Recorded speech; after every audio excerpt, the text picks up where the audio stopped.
আর আল্লাহ পাক অনেক কিছু মাফ করে দেন, কিছু কিছু বিষয় আল্লাহ পাক মোটেই পছন্দ করেন। তার মধ্যে একটা হচ্ছে অহংকার, তার মধ্যে একটা হচ্ছে শিরক,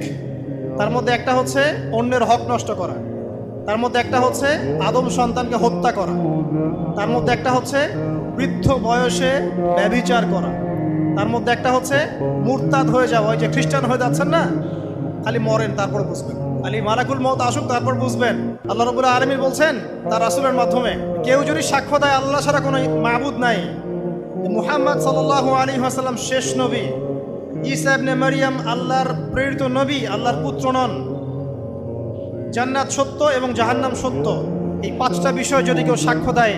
ইনশাআল্লাহ সে জান্নাতে যাবে, তার আমল যেমনই হোক না কেন। টাকার বিনিময়ে, চাকরির বিনিময়ে, সমাজসেবার নামে আর চিকিৎসার নামে ইমান বিক্রি করে ফেললেন,